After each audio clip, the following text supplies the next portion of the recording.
Hallo und willkommen beim ENSA-Programm, dem entwicklungspolitischen Schulaustauschprogramm von Engagement Global.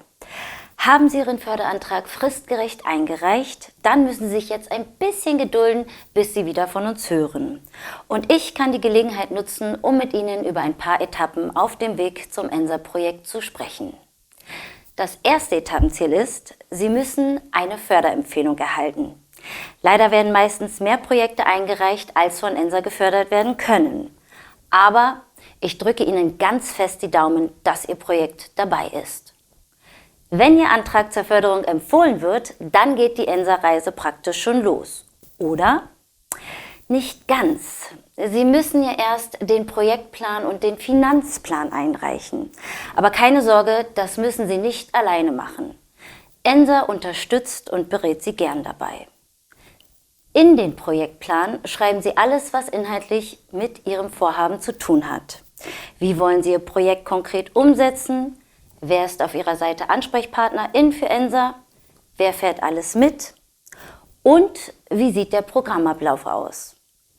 Im Finanzplan stellen Sie alle Ausgaben zusammen, die auf Sie zukommen. Sie geben auch an, wie hoch Ihr Eigenanteil ist, den Sie zur Reise beisteuern.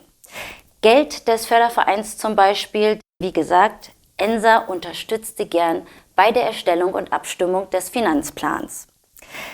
Wenn dann alles vorliegt und bewilligt ist, schließt ENSA mit Ihnen einen Vertrag. Das nächste Etappenziel ist geschafft.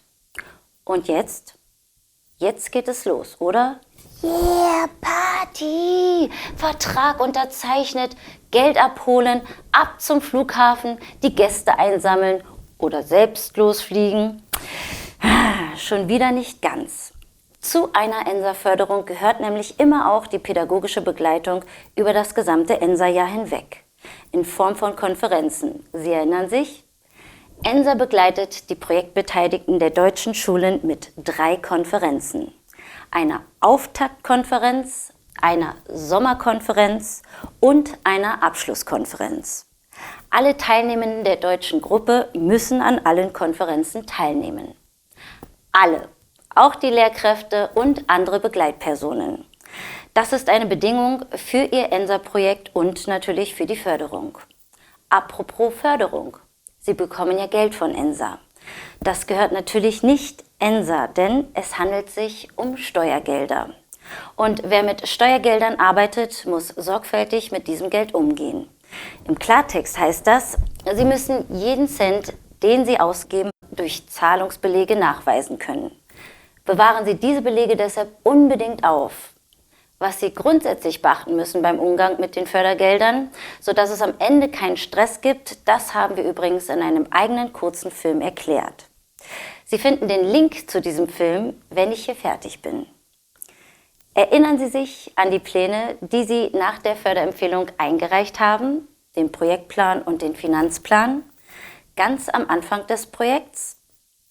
Ja? Das ist wirklich gut so. Denn wie das nun mal so ist im Leben, Pläne ändern sich. Vielleicht ist ein Teilnehmer oder eine Teilnehmerin abgesprungen oder der Zeitraum der Begegnung hat sich verändert oder irgendwas ist teurer geworden als ursprünglich gedacht. Das ist alles meistens kein Problem, zumindest solange Sie ENSA rechtzeitig Bescheid sagen. Wirklich, das ist enorm wichtig. Sprechen Sie uns bei jeder Änderung unbedingt an. Denn in manchen Fällen müssen Sie über das Bescheidsagen hinaus sogar einen Änderungsantrag schreiben. Das ist schon ein Aufwand, doch der muss sein. Denn wissen Sie warum? Weil Sie mit Steuergeldern arbeiten und die Öffentlichkeit nun mal ein Recht darauf hat, dass diese Gelder wirklich so ausgegeben worden sind, wie es geplant war. Geplant und nochmal anders geplant. Ganz zum Schluss, am Ende des Projekts, reichen Sie dann einen sogenannten Verwendungsnachweis ein. Das ist quasi die Steuererklärung für Ihr ENSA-Projekt. Sie stellen dar, wie Sie Ihr Projekt umgesetzt haben, ob Sie die geplanten Ziele erreicht haben, wann und wofür Sie Geld ausgegeben haben und wie viele Eigenmittel Sie insgesamt für Ihr Projekt aufbringen konnten. Alle Änderungen, die sich im Projektverlauf ergeben haben, müssen hier noch einmal dokumentiert und begründet werden. ENSA prüft diese Steuererklärung. Das heißt, wir gucken uns zuerst den Antrag samt Finanz- und Projektplan und alle Änderungsanträge an und vergleichen das alles mit dem Verwendungsnachweis, den Sie eingereicht haben. Viel Aufwand, wie wir schon sagten, aber jetzt wissen Sie ja auch, warum der nötig ist, oder?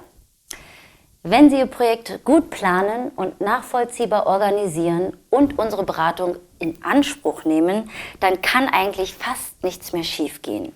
Das ENSA-Programm ist das ganze Jahr für Sie ansprechbar. Wir beraten Sie gern.